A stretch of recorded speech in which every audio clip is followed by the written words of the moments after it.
welcome to the DL Gaming Podcast. I'm Bobby. I'm Nick. And I'm that game in your wish list that will never go on sale. Just sits there and sits there, sits there. That was me for Mech Warrior, man. I was just like, is this game ever going to go on sale? And even during the summer sale, it didn't. I was like, what the fuck? But, talking about McGuire 5, the one that we're playing? Yeah, one we're playing. Huh. A little update on that. We decided to do a second week. Not because we didn't play it, because I think we're enjoying it, or at least we want to flesh it out a little more. So we're going to go second week. I'm enjoying it a lot. Yeah. Are you playing? Well, let's wait until next week, right? The other thing, and then right after that, we're going to skip the game of the week kind of shoehorn. We have an assigned game of the week. Yeah, assigned a game of the week because Cricket Soldier, being in our third tier, I believe it's our third tier, patron, he gets to choose a game, I would say once a year, for us to review. And this time, he picked a free game on Epic launcher called Rogue Company, I believe. I don't know. Obviously, I'm going by the name. I think it's a fucking shooter. Is that what it is, Nick? Do you have any idea?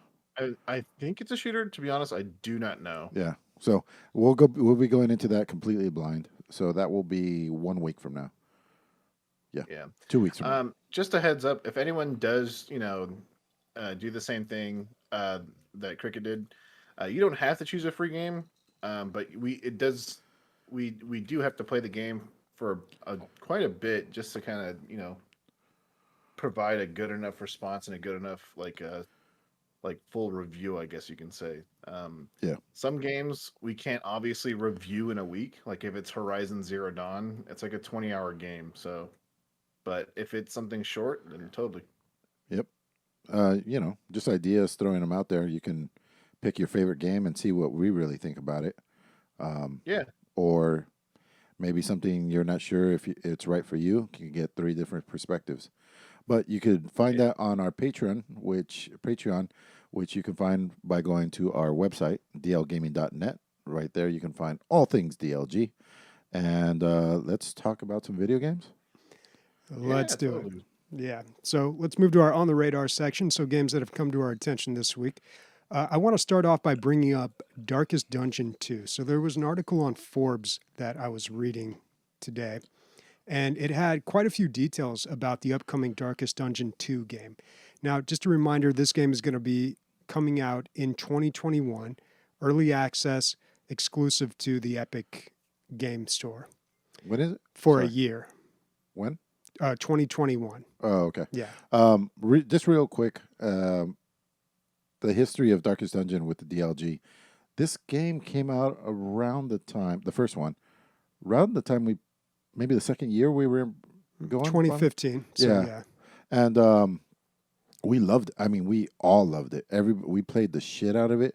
We got their CEO on the line, the lead developer actually, and we talked to him. It was a terrible, terrible interview. Chad and I were shit-faced drunk. I'm still embarrassed. I never want to go back and listen to it. If you wanted to like bear spray me or mace me, you could just put that audio on and I will run away. I'll run away. It's an infinite attack against me. But I can't stress enough, this is probably one of our top 5 games of all time. As a DLG collective, I would say. Mm-hmm. Yeah, one of my all-time favorite games.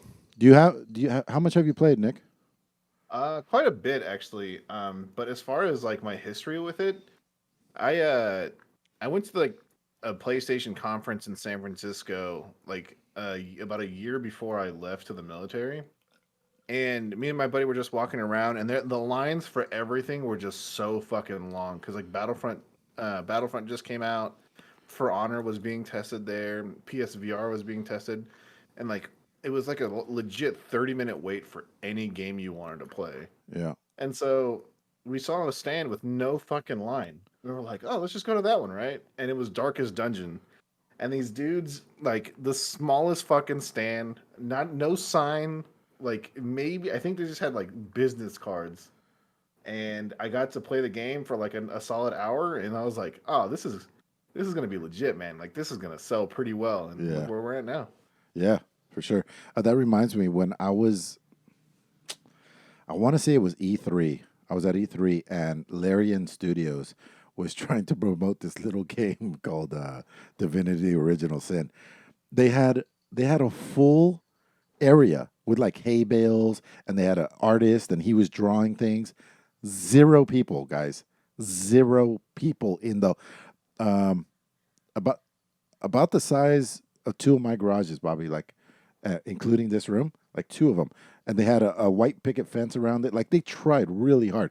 0 people, and I went in there and I was like, "This game looks legit." Like, but I know it was gonna end up being fucking one of the best games ever. But crazy, man. It's funny. You can find some hidden gems in those small booths. Mm-hmm. That's why we're gonna set up a little DLG. All we're gonna have is like one hat between all 3 of us, just sitting there, and business cards. People are gonna be like, "What do you guys do?" Like, Anything you check out want. the podcast. Anything you want for listens. All right. So there is a podcast where you can get all the details and listen to the conversation with 2 developers from Red Hook Games. And they talk about this, but the article does a good job of summing it up and outlining the more important things. So they said there were going to be big changes. We knew this was going to change quite a bit from the original game, which is exciting, but also Scary? a little concerning because the first one was just so perfect. But I'm glad they're doing something different and not more of the same. So here's some of the big changes that I noticed. So first of all, it's going to be like Oregon Trail, they said. You are going to be taking a party across a map to a destination at the end. And you are only going to have 4 characters. So you would build up a roster of like 30, 40 characters in the original one, choose which ones to go.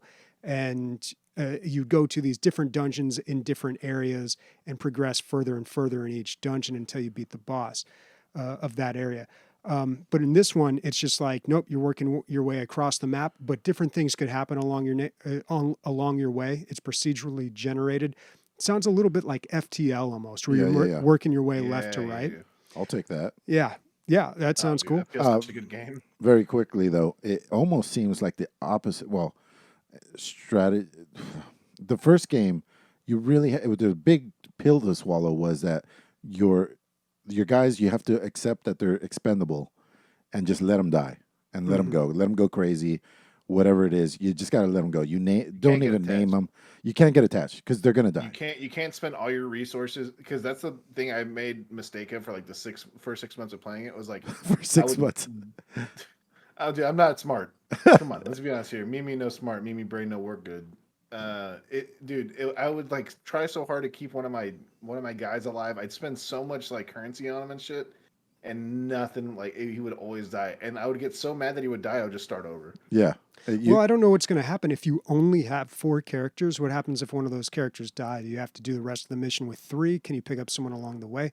I'm not sure how they're going to do that. We'll see though. But what I'm saying is, like, now it sounds like you have to take care of these guys way more. Well, there's another big change that they mentioned here too. So in the original Darkest Dungeon, your characters would get diseases. They'd also get buffs too, but they'd get diseases. You'd have to put them in the monastery or the bar or something, and it would cure them of that or afflictions.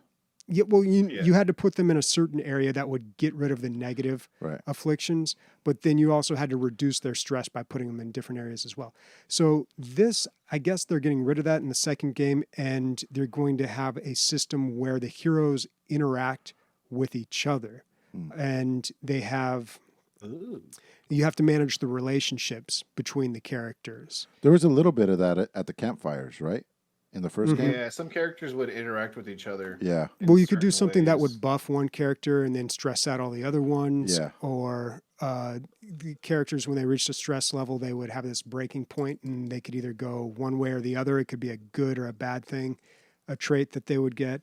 But yeah, so there's going to be something to do with it. It sounds like they're really changing some of the core mechanics of the first game. It's going to be a very different game. Graphically, it looks great. Yeah, I'm just going to be interested. Like you said, I wonder if you die, it's going to be like Oregon Trail 3 or 2, where you can pick somebody up later. I would imagine so. But I it's all think what's gonna be procedurally cool- generated. Maybe you just don't roll those dice, you know? Yeah, And there is going to be yeah, stuff that carries through each playthrough. So if you die, of course, you lose all your progress, but maybe you get some currency that you can spend on some buffs that you can apply to your Metal wheels. yeah, like your runs that you do afterwards. Yeah. So yeah, it was cool to finally get some details on this. I know it's getting pretty close because they said 2021, and it is going to be early access. And that worked out so well for them last time. You know, early access can be kind of a weird thing, but there's some really big success stories with that, and Darkest Dungeon is definitely one of them. Good pick, Bobby. Thanks for coming with the new I info. I was looking I forward to think that. I think I'm gonna call it right now. You're gonna be only gonna be able to play with 4 people, but your roster of characters every time you progress or even lose or win is gonna get bigger Like, because like the dynamics and the character variation of the first game, I don't think they could really be super successful again unless they have that. yeah, I see what you're saying. Like, the available people you could take with you is going to expand. Exactly. Yeah, yeah. Exactly. Making it even more roguelike-y. Yeah, and they said the turn-based combat's going to remain about the same. Oh, okay. Cool, man. I'm excited. Bobby, did you listen to the podcast or no? No, I just found out about this recently. I read the article just today. Oh, cool. All right. I threw some games up here at the very last minute, but here we are. Lost Ark has well, it's actually an RPG like Diablo. What's the free one, Bobby? That's Path of Exile. Path of Path of Exile. Exile? So this is a free to play one as well. It's a Amazon game. It has overwhelmingly positive, 1,000 reviews, but there's no demo, and it's not available. So I'm not sure what is going on, how it got It's its a little review. sus. Maybe it had a small release for a free weekend or something like that, which I Yeah, missed. maybe a But beta. graphically, it looks fantastic. Way better than Path of Exile. I hope they pull it off. Yeah, I'm always down for action RPG. I wish they would charge something. It being free to play kind of scares me. Wasn't it $25? Oh, for the Founders Pack. Yeah, for the Founders Pack. But I've played free, like Path of Exile is free, and it is a good ARPG. So it can be done. I hope that it's good. I always like those games, but I feel like everybody is either in one camp or the other. They're like, Path of Exile is free. It's one of like so expansive. It's so customizable. The one thing that pisses me off about those games, and it's like, it's unfortunately most of the time with RPGs, is like you get the super sweaty people that are like, oh, jump tornado build is the best, and then you spend like 30 fucking hours grinding for a certain headdress that it makes your like tornado spin twice as fast. Right. And like it just doesn't become fun because if you play with friends or like you play with like you obviously try to beat the game in the hardest mode you can, or like, well, that's what at least I try to do in Diablo. So we try to get to higher levels and shit, and we get to like crazy levels to the point where like you cannot progress unless you go with like a meta build, and it's just like I did some like reading up and looking up on EverQuest, and it's one of the games that builds were essentially there were some good ones and some bad ones, but it really depended on the skill of the player of determining how good and effective you were. Yeah. The game was so hard, man. It's the hardest game I've ever played, for sure. But this does And look good, This is coming out December 31st, 2021, the last day of 2021. which I kind of feel like it's not going to make it. What do you think? If they delay it one day, it goes right into 2022. I don't know. It's time for a good ARPG, guys. It is. JP and I played one all the way through earlier this year or earlier last year. I forget. It had great graphics, but it was really buggy. I forgot the name of it though. I think it was like $20 or $30. But I'm just rambling. Let's move on. So this week on the 14th is the release of Total War: The Silence and the Fury. It's a final DLC for the second game. Essentially, this is like the beta test for the third one. They've introduced like characters that can just fly and don't need a mount anymore, which is like a big deal. Um, they've revealed a bunch of the new units. Essentially all the information is out now. We're just waiting for the game to come out or the DLC to come out. It's on sale for $1 off. It's only $8.99. If you love Total War, this is probably one of the best times to pick it up. Is like this like end of the life cycle for the game for Total War Warhammer 2 because everything's on sale for the first and second game. Like normally both games and all the DLC together something like $300 and something, but like on sale I think it went down to $79.99 for everything. So definitely some unique stuff, a rework for 2 races, and just really expands the game. Makes me want to play races that I've already played over 200 hours of, and makes me want to play them some more. So yeah. Nick, the part 3, is it on the same engine? Yeah, so the Total War has been on the same engine for the longest time. It gets like minor and major tweaks. So the engine that's current, like the most modern engine, is the Total War Troy engine. However, this is still using the Total War Warhammer 2 engine, but it's been tweaked and changed to essentially like keep things. How do I say this? Like feeling the same, because remaking the final game, because they all connect. If that makes sense, right? Yeah. Like whatever races you got in the first game, whatever races you got in the second game, you get in the third game. And the map, and all the locations and all the cities and everything are in the third game as well from the first and second game. And is there a graphics overhaul on the third one? Like, is it going to be way better, or is this like a minor improvement, if anything? What people have said, like as far as playing it right now, it's like a 20% upgrade. Okay. There's like better animations and things like that, but for the most part, it's just like a shinier version of the second one. Gotcha. I'm just liking it because of like the setting. It takes place in the Chaos Wastes, which if you played Vermintide, you get to go to, and it's all about chaos, and that's the team I play on the tabletop. So cool. Yeah.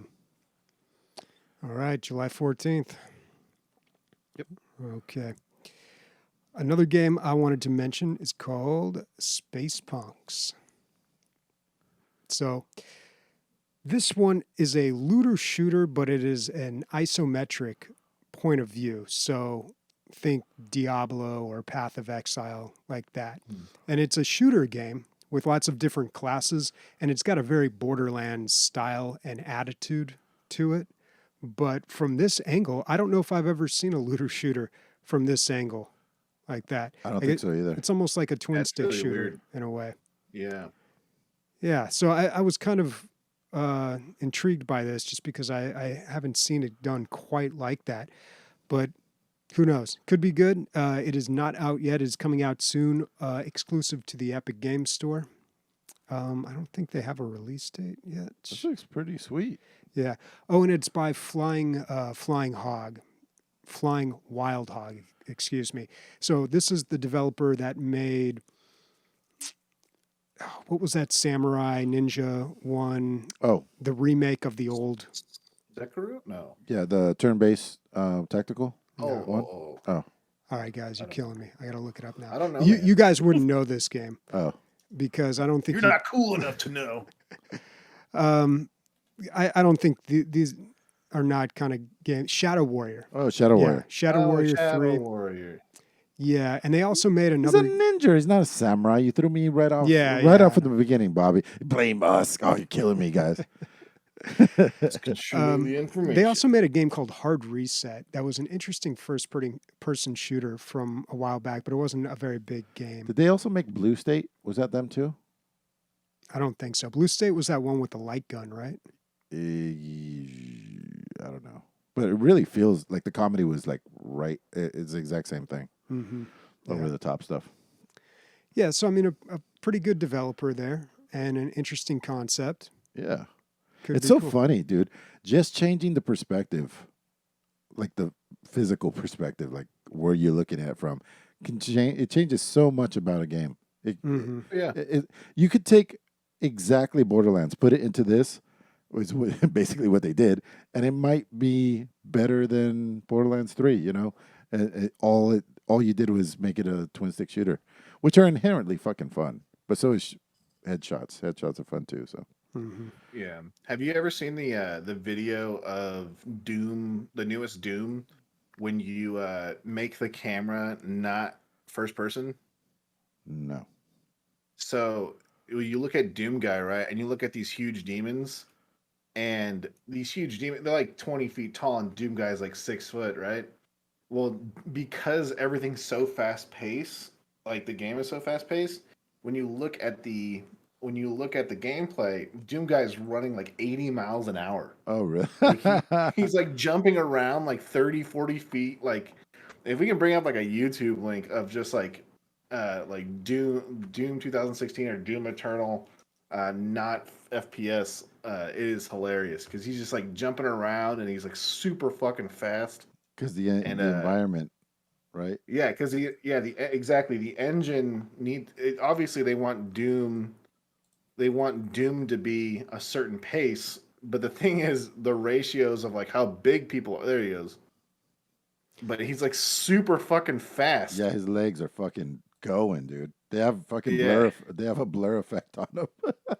Yeah, it's so ridiculous. And like there's some animations that are a little funky because you're not meant to see them. Right, right.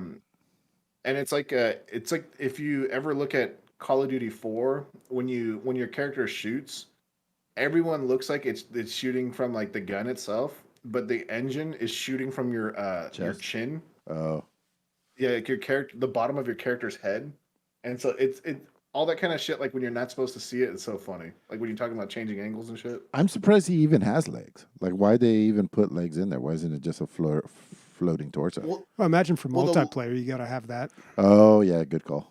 Yep. Yeah, and then the loading screens, you see them too, so you see the full model and everything. Like Yeah. you can change the outfits and everything for them. So, What's Darkwood, Bobby or Nick?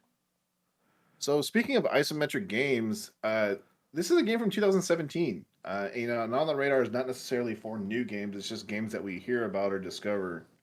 And as an avid person that likes to waste his time on YouTube while waiting for his friends to come on or at work, and you have nothing much to do at work, I heard of this game from a guy that reviews games, and so the way he says the genre of it is morbid fairy tale.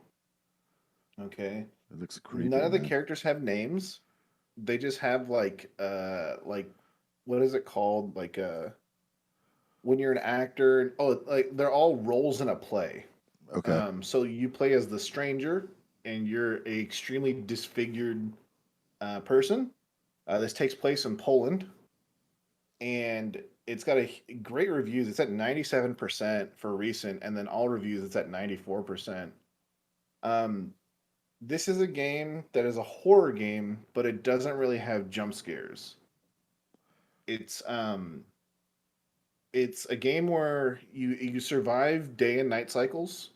Eventually, when you survive enough day and night cycles, or you find what you're looking for in enough day and night cycles, you can escape, and then start chapter 2. And chapter 2 is the game's split up in 2 chapters. The Apparently the nighttime is so scary that most people don't even try to exit your little shack that you live in. And like it's just not recommended. Like Yeah. apparently it's terrifying. That's kind of like me and Dying Light. Same shit.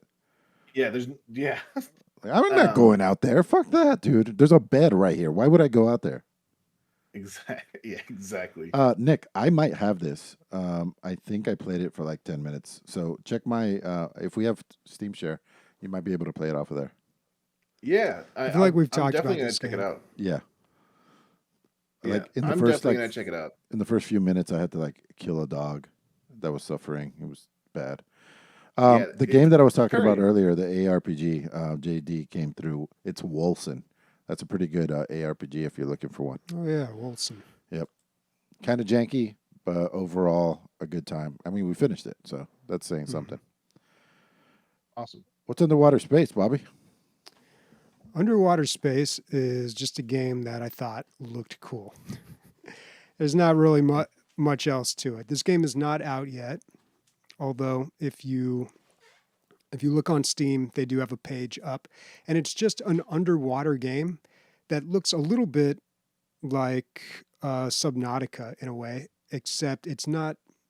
It's classified as an action adventure game, but from the description that I was reading, there is some survival mechanics to it. It sounds like base building as well. But it just looks really cool. I mean, you're underwater. I'm always fascinated by underwater. There's giant creatures that come out and attack you and you fight with. You build up a base, you collect resources. It looks like you're doing some sort of research in there. Yeah, not a whole lot is really specified about this game. No release date or anything, and not some pretty generic details. But from all the visuals that they've put up, the video, the gameplay, and the screenshots, I really like the looks of it. Have you this game looks really pretty, and I think it looks like a better graphic Subnautica in a lot of ways. Well, it can Have be you ever deceptive, right? Because you look at the screenshots and they look great, but then when you see them in motion, sometimes they're not always that great. Yeah, that's unfortunately that's the reality of the situation when it comes to game development. I wonder if like they're gonna show like an actual like full gameplay of the game, like on like a stable version of the game, like because I've seen so many shit, like so much shit on Steam, especially where it's like this game looks amazing, and then it comes out, you're like, what is it? This doesn't look anything like the videos. So, Yeah. um, outside of games, because we have to kill time because Amelia's gone. Have you ever seen the live stream of the I think it's like one of the UCs in California has like a deep sea diving project, and it's like a 24-hour live stream of like a remote sub that they have, and they just go to like the darkest and like dankest parts of the ocean and like just observe sea life down there. I have not heard of that. Yeah, and it's like a 24-hour live stream, and they discover shit all the time. Like I think one of the recent discoveries, it's called a 5 gill shark. Oh, And I it's saw a it, shark. dude. You saw it? 6 gills, I think it had. Yeah, it's something really. It's like a really weird shark because like it looks like it has like no texture on its skin. Like it looks like it's just loading, and it just chills in like the darkest parts of the ocean and fucking eats dead shit. And they just have cool shit like that just all the time. I think they And guessed that it was really, really old too. I think yeah, it was, it was like 111 years old or something like yeah. that. Mm-hmm. Some absurd number for a fucking glorified giant fish. Yeah. But yeah, no, man, you should check it out, Bobby. I'll find it out and I'll send it to you. That's pretty Yeah. cool. I like to tell this story just because I know that it's true. I don't know if it's Hollywood hoax or not hoax, but just like myth. But apparently James Cameron just wanted to dive down and go look at the Titanic, but he didn't want to pay for it. So he wrote Titanic just so that he could have Universal pay for the bill to go down there and I heard that film as it. well. I think that's either a wives' tale. I think or it's true, dude, someone- because the movie ends with like just shots of it down there, or begins. Oh yeah, that's true, huh? Yeah, there's like submarine shots of they went down there and like got those shots. And he's been down to the Mariana Trench. He's been down at the very, very bottom too.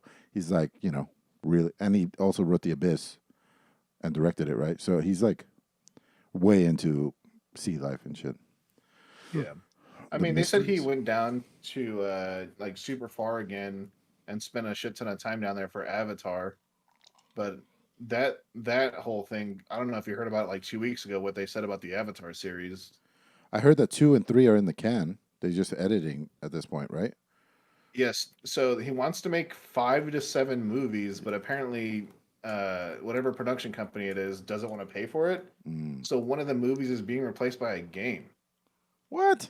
and it's supposedly canon. So I'm just like, okay, that's kind of weird. Huh, that's weird. Huh. I can't Yeah. wait, man. I don't know. I don't know if it's my favorite. It's in my top like 5, top 3, something like that.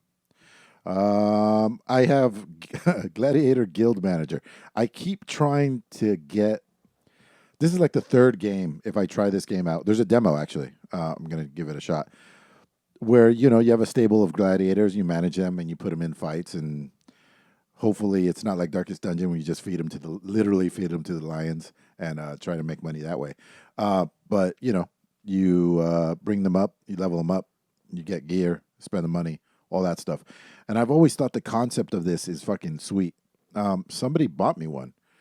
I forget who it was, but it was a little too more on the sim side of it. It was just like spreadsheets and numbers and shit. Was it like the Roman one where it's like kind of set in Roman times and it's kind of like high def graphics and shit? High def, no. What I got was barely any graphics. Yeah, I remember that. Oh. Age of Gladiator, I think it's called. Age of Gladiators, I think it is. But anyway, it was just too much on the number side and a little too serious. Yeah. Or maybe it was just too hard for me. Yeah. There used to be one for PlayStation like ages ago.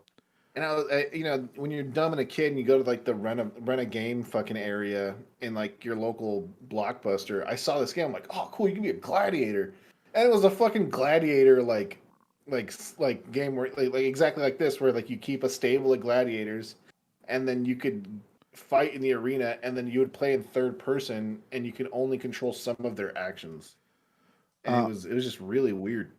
So when I saw this, I was like. I'm talking about Gladiator, Age of Gladiators here. I was like, oh, this is my shit. But you don't get to see the fights play out. It's kind of like just simulated, right? You can hear it in the background or whatever.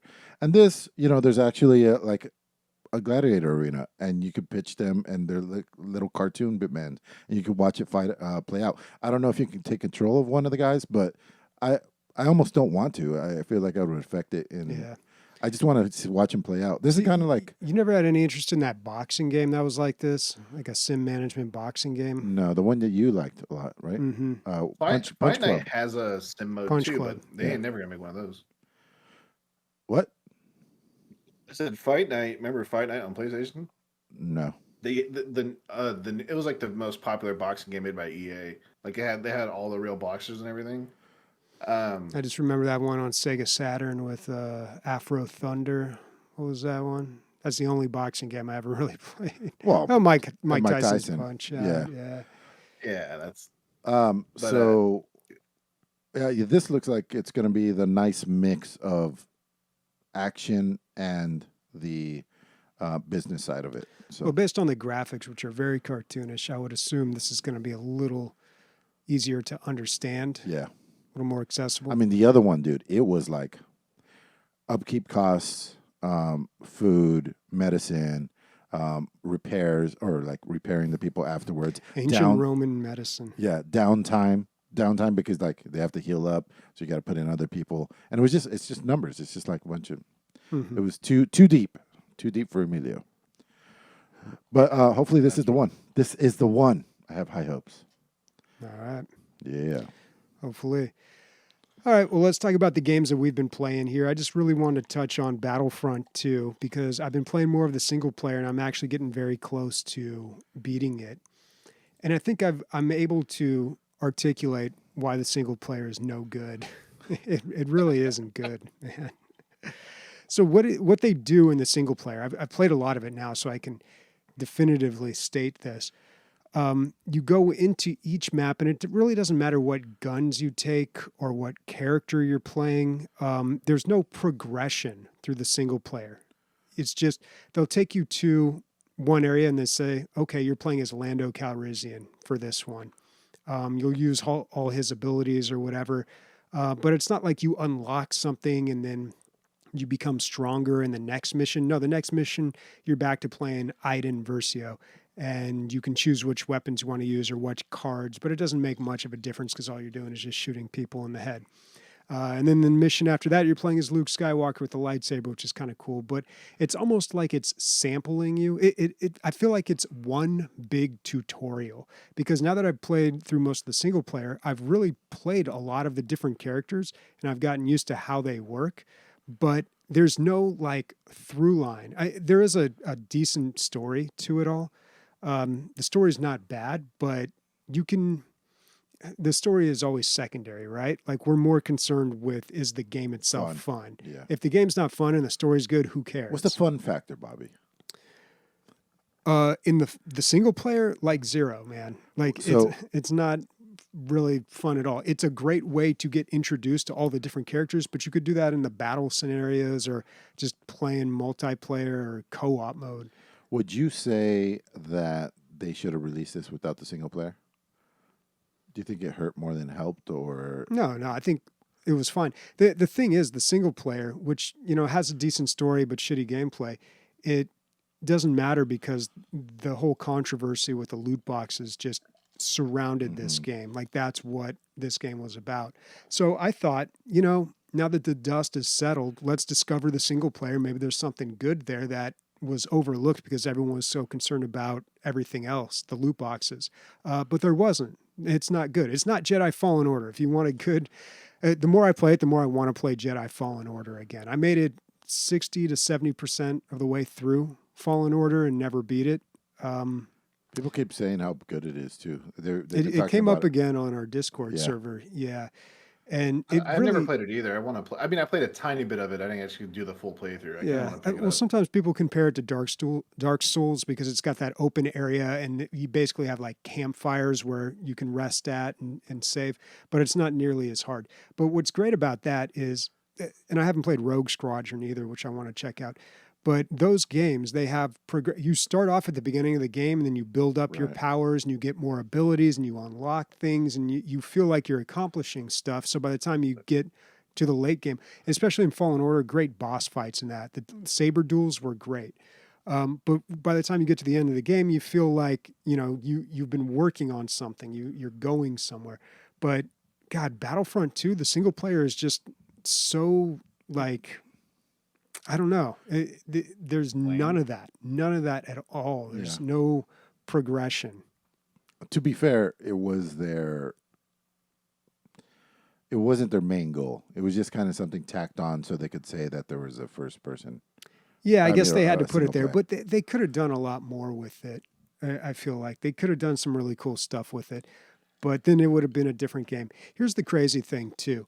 I don't think that single player sold any more copies. No, it was mostly about the multiplayer. So it would have been better if they would have taken all of that effort and put it into the original game. Yeah, but how much effort was it, honestly? I don't know. But here's the thing, too. Like, people like to bag on the multiplayer of Battlefront 2, which, it probably deserves it. I don't think... If you go back to the original Battlefront games... You've been playing it every week. It's fun. Just say it's fun. Come on, dude. What are you doing? What have you been doing? Crying at your keyboard these last 5 weeks? Yourself. You're just crying this is terrible, but I'm going to keep going. The fact that I've been playing, or I've been choosing to play this game is not in any way to be misconstrued as this is a good game.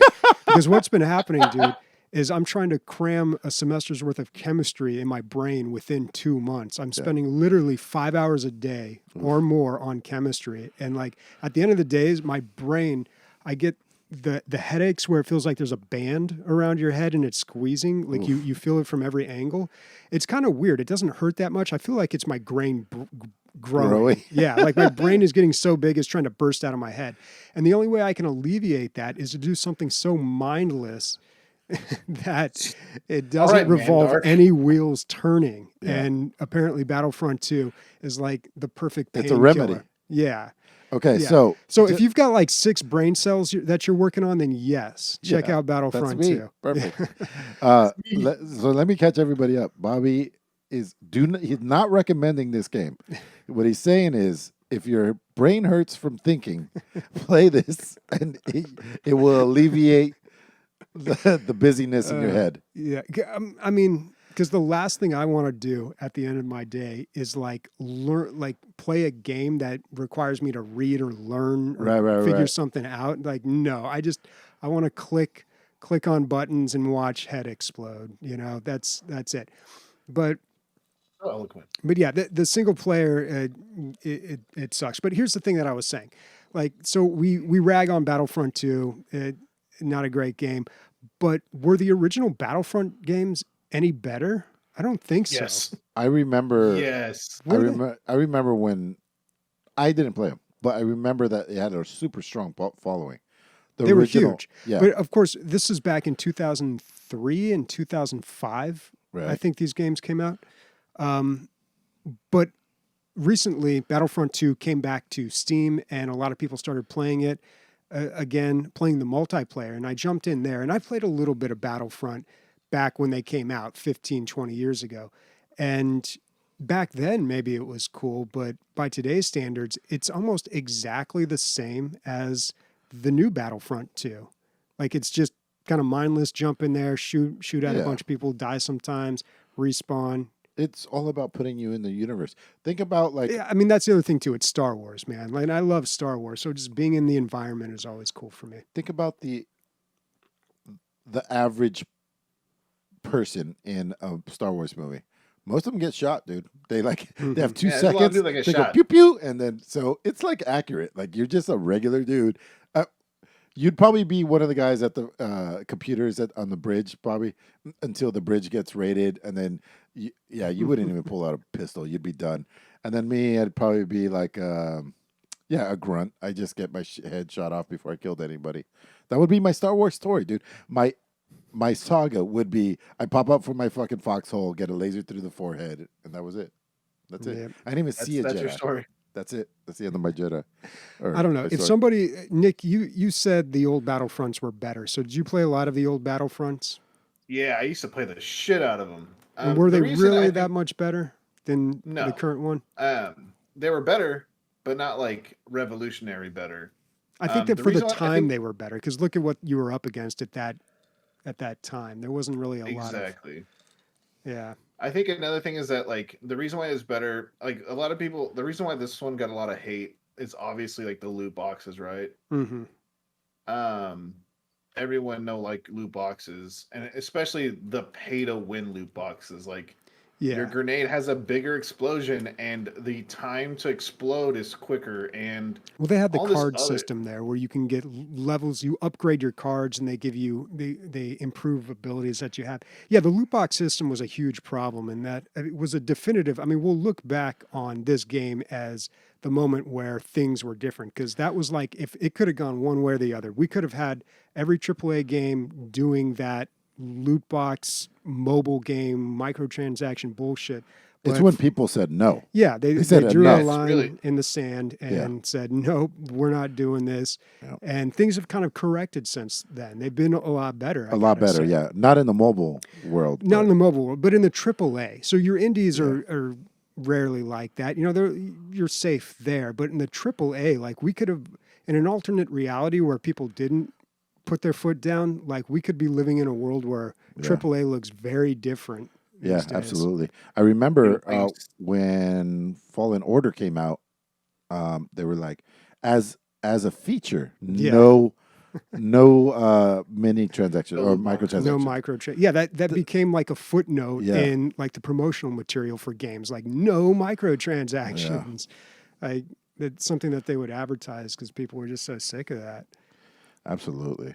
Bobby, why don't they just make a good game and sell a ton of copies?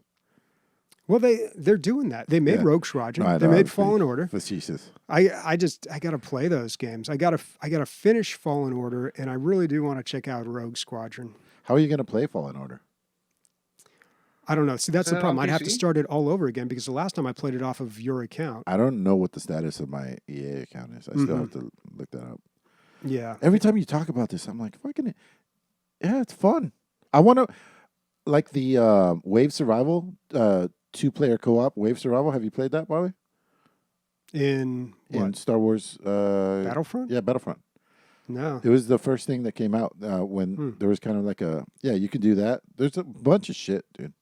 Well, what I've noticed, so if you do want to play this game, Wednesday is Triple XP Day. So everybody jumps on and joins.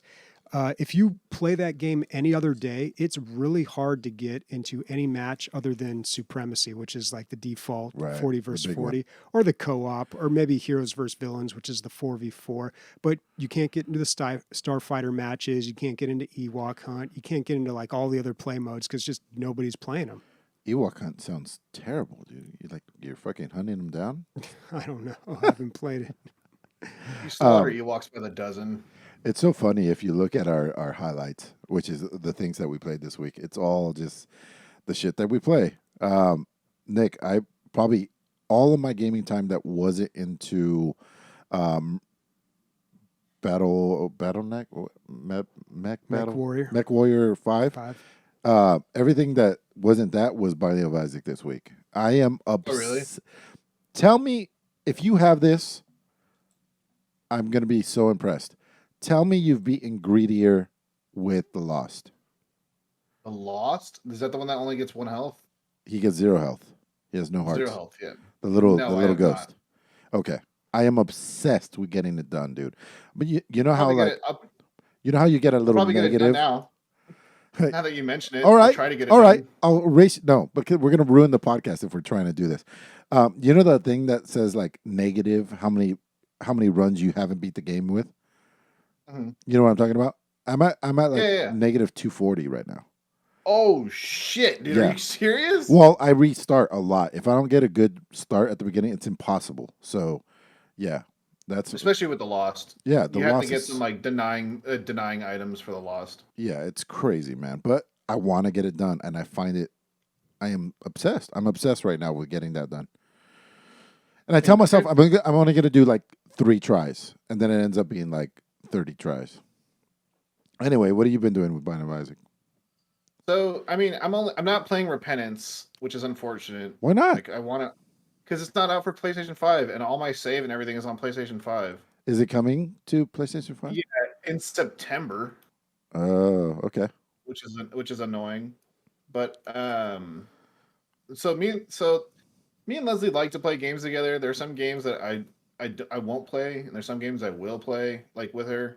Like I watched her play Ratchet and Clank for a lot, but like the game that we always can come back to like 100% of the time is Ratchet and Clank. I mean, is Binding of Isaac. So I am with Sam. 100%. And it's so good. Like goddamn. What I wanted to talk about it is have you ever just ran into something that you've never experienced in the game, even though you have like thousands of hours in it? Yeah, it happens. It happens regularly, I would say. Once a month, I'll see some shit that had never happened before, maybe.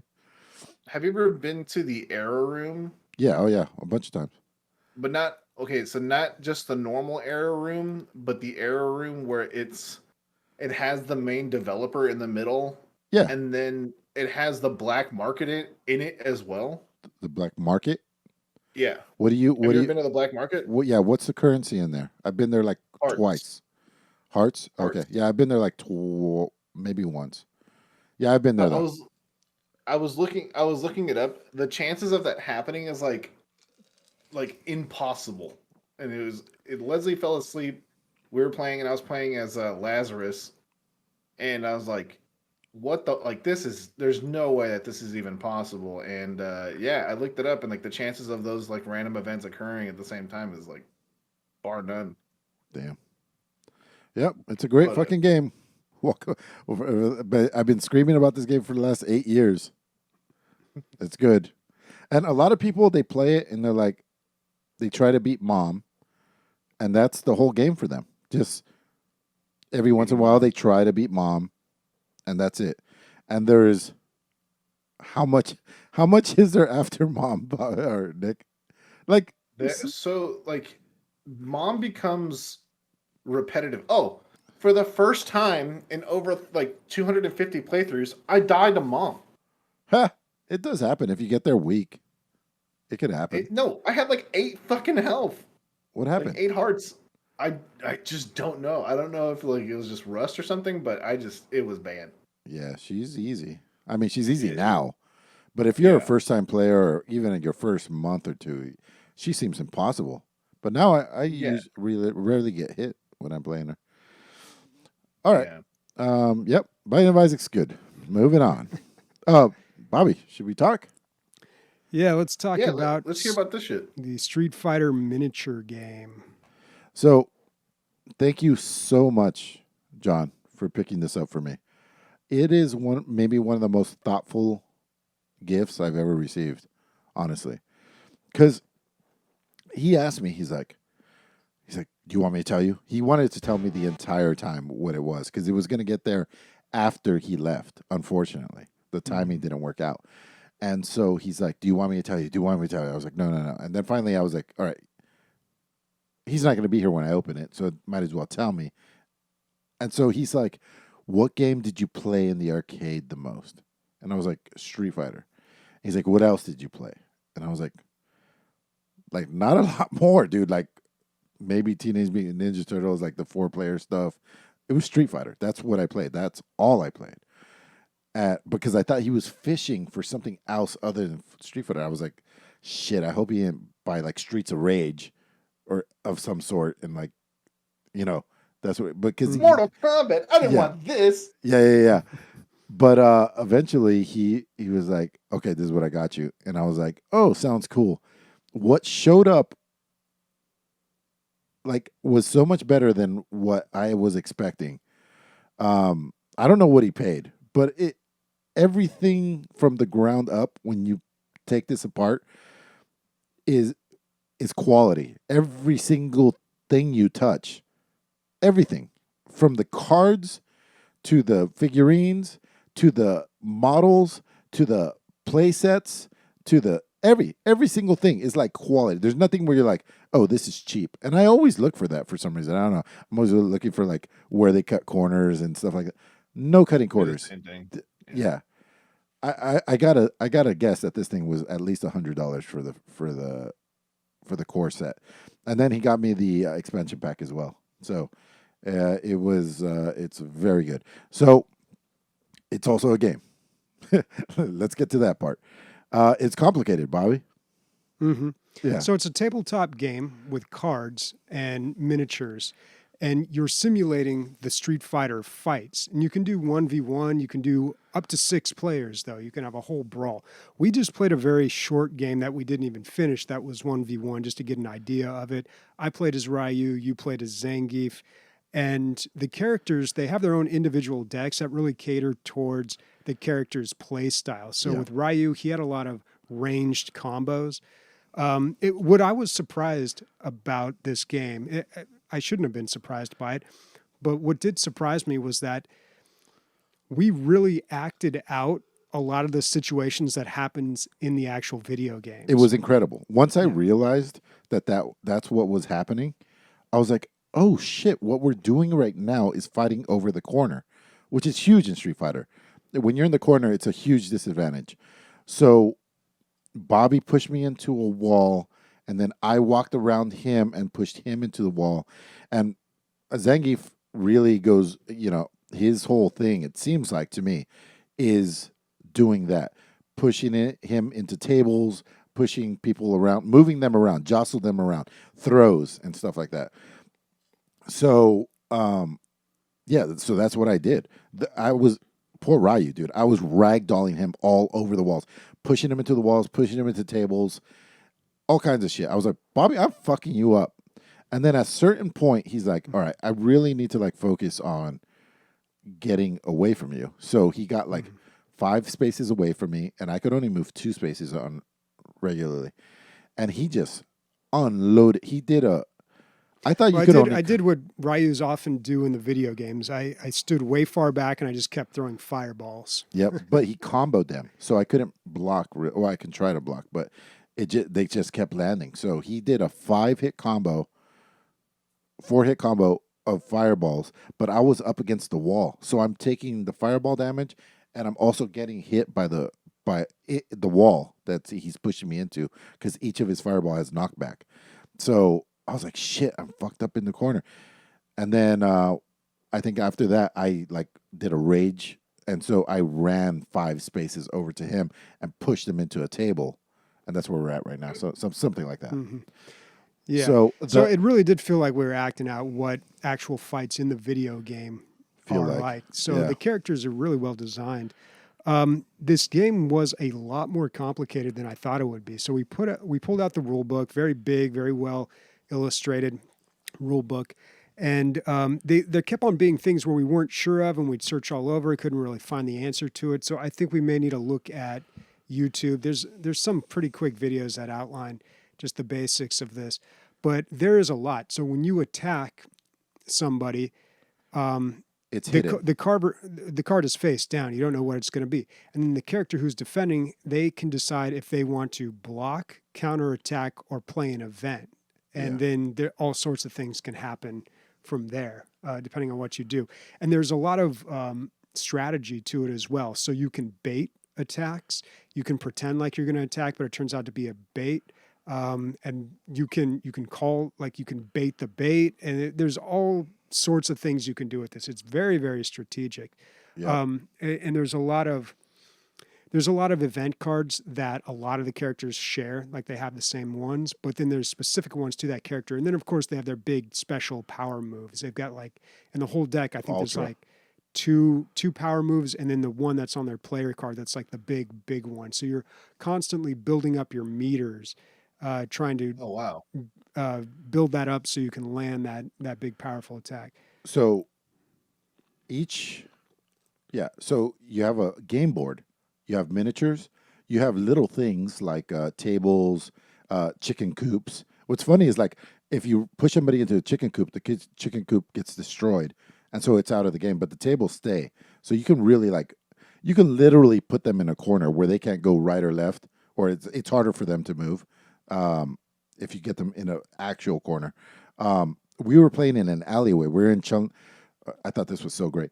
We're in Chun-Li's level. So, there's like little Chinese shops on either side. And we don't have very much game space. It's like 4 spaces Probably not wide. a good map for Ryu. Yeah.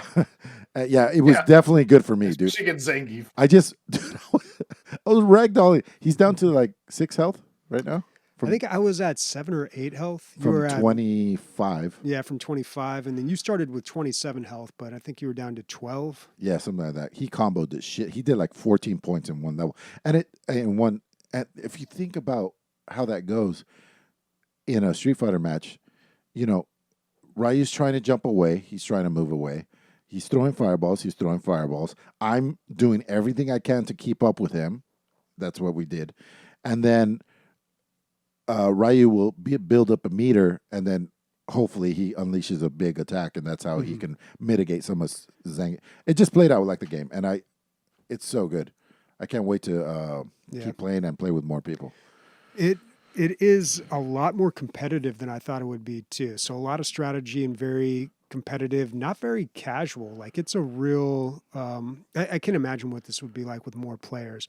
But like you really have to think about what you're doing and how you're going to play your cards and whether you're going to block or attack. And like in each character, I would love to try out different characters too and figure out their play styles. And then once you know a character and their play style, I'm sure it's easier to play against them. I didn't think there was any way you were coming back, and then you just went ape shit on me. So that's good that's possible, And that's a credit to Bobby's decision making, because you have 2 actions per turn. You can spend those actions in a lot of different ways. You can draw more cards. That could be an action. You can move. That's an action. Or you can attack, and that's an action. And Bobby did a lot of card drawing because he went down low. And I was like, all right, well, that doesn't make... I didn't know that he could combo fucking 4 or 5 times on me. And he did. I'm looking at the characters that they have so far. So in the base set, you get Ryu, Chun-Li, Ken, Zangief, and I think that's it. No, I think you get Sagat and Vega too. Oh, okay. There's 6 of them. And then I saw Vega, like I saw the model for Vega, so I figured you'd get him too. Yeah, it looked like there were other ones that they were going to be coming out with. Yeah, they've got Balrog, work in progress. But yeah, all these characters that would really switch it up. And if the game doesn't sound fun or whatever, like it's not your thing, it's almost worth the price of admission just for the figurines. They are high quality, absolutely high quality. Yeah. So I have one question about it. As far as like in your personal experience, do you think that your experience with Magic helps you interpret some of the rules? That's why I was thinking, because Bobby did the favor of reading all the rules and stuff. Because Bobby, what's my life like, dude? I'm just putting out fires. Baby, fucking dishes, fucking dog, fucking go outside, do this thing, do the, I'm running around, and Bobby's reading the rules. because of Magic, I think maybe if I would have read it, maybe I would have got it a little faster, but I don't know because I didn't read them. I don't know, because when we played the Binding of Isaac game, there were Yeah. a lot of similarities. There were a lot of parallels To between Magic? those. Yeah, between Yeah. Magic. Because I remember I learned Binding of Isaac first and then later learned Magic. And I thought, oh, Yeah. Binding of Isaac, the card game, makes so much more sense now. Like, Yeah, dude. When I try to explain, no, do it at the end of your turn, mhm. right before your turn starts. Do your action right at the end of your turn. That way, you just reset it, and you have your. It's available the entire time, and you could. People are like, they just don't get it. But in Magic, that's common. If you have something that does 1 damage when you tap it, you do it at the end of your turn because you Yeah. never know what your opponent's going to do. Mm-hmm. Yeah. Anyway, would you recommend this, Bobby? Oh, yeah, definitely. Yeah. Yeah, especially if you're a Street Fighter fan, it's some quality material here. Really fun game. Just need people to play with. Yep. Absolutely. Thanks again, John. That's awesome, man. That's really cool. Yep. All right. So Nick, you've been playing more Tarkov. Yep, I've been playing more Tarkov, and I've gotten to the point where the game like slows down a shit ton, and I will say it's starting to lose its vigor. I'm now at the point where like I'll really only play the game if like one of my friends are on and they're asking me to play. Do you guys have any games like that where like you've played it so much that you can't really play it anymore, but like if someone says, "Hey, can you play with me?" or like, "Can you try this with me?" Do you guys hop on? Well, you were saying last week you were saying this is the second coming of Christ, and now Well, it's they had more? they had the wipe. Right. So Yeah, well, here's the thing. So my dumbass, I like to burn myself out really quick because I'll play like 3.5 hours and stay up until 1 in the morning and like only get 4 hours of sleep. And so like the big thing was that like they moved the flea market and they delayed it, so now you have to be level 20 to be on the flea market. And the flea market's like one of the biggest things that makes you level up like easier to play the game. Like you have a serious advantage if you get access to it. And now that I have it, I'm like, oh, this is kind of boring now. Like, so it's really weird. Huh. You got burnt Yeah. out, it sounds like. Yeah, I mean, yeah, that's really what it is. But That's why I love MechWarrior so much. I'm definitely not burnt out on like DRG or games like that. But I do wait until people want to play them before I play them. I don't just play them on my own. I'm not a psychopath. I have friends. I'll show you. No, I was But- taking a dig at Bobby.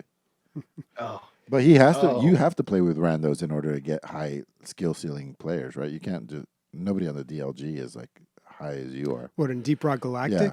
Yeah, I mean that's not a super competitive game, so it's not. I don't know. It's not really that important that I play with randos to play the high level content. Maybe it is a little bit. Yeah. Well, You need mine? yeah, Deep Rock Galactic. I'm surprised how long it's been since I've played that game. As much as I love that game, it has been forever since I played it.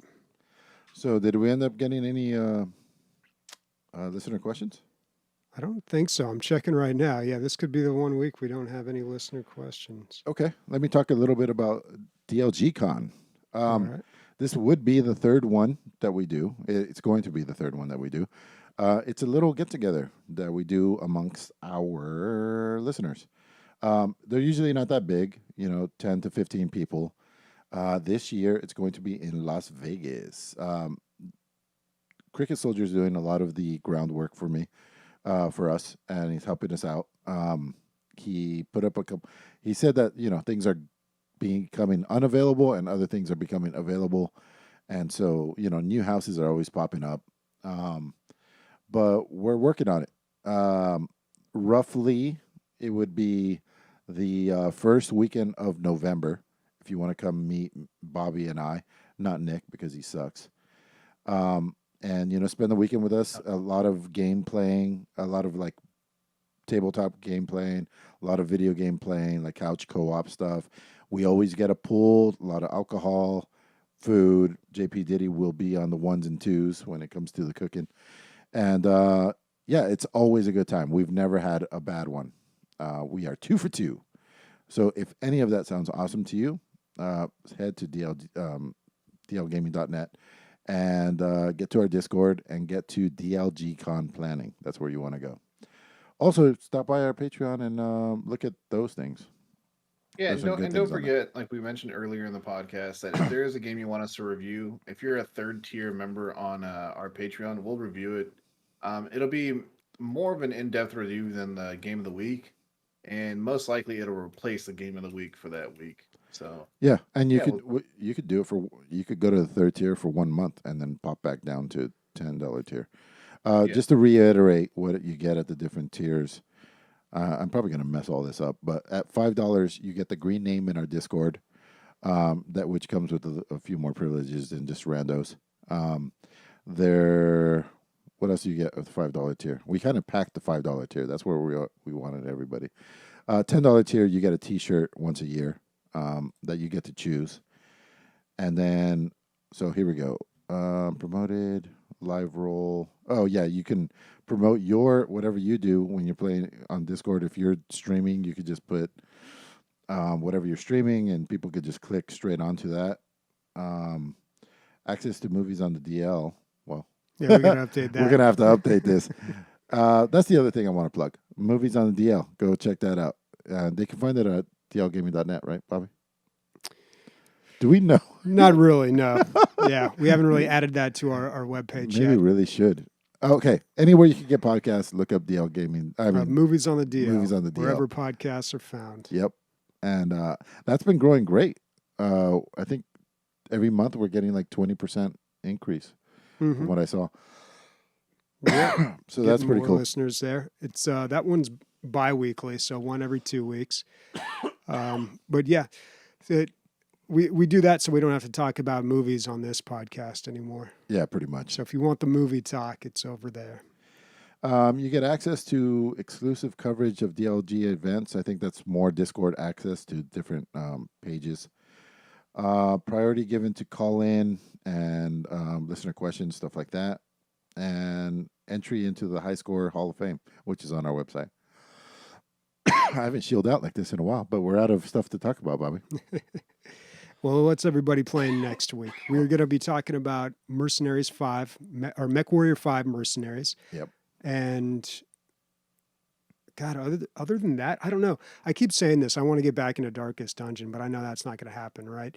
I have not played. I have like 100%ed that game pretty much, except for the DLCs. No, the last DLC, The Color of Madness, which I've heard is not very good. Yeah. Compared to the other ones, at least. And I've never played the multiplayer either. The Butcher's Circus. I'd like to check that out, but I don't know. It was such a great single player game. I can't imagine the multiplayer really adds much. Do you owe them? Do you own them? Mm-hmm. Oh, okay. The multiplayer one, The Butcher's Circus, is free. Color of Okay. Madness, I picked up on sale for a couple of bucks just because. Yeah. Nick? Mech Warrior, and I think I'm gonna play Darkwood and play with Leslie because we like playing horror games together. We played a couple Resident Evils together. So yeah. I'm gonna try to get into a little more VR. It's just so frustrating setting it up every time, switching accounts, so I can blah blah blah blah blah. Doing that, and then what else? I might check out the demo for that Gladiator game. So that might be cool. And then of course Mech Warrior. Yeah. Speaking for Bobby, Nick, and myself, big robot titties. Bye-bye. Bum, bum, bum, bum, bum, bum. I mean, if you put titties on your mech, that's just rude, right? You can paint your mech. You can. Yeah. Boy, is the fucking story and the voiceovers terrible, man.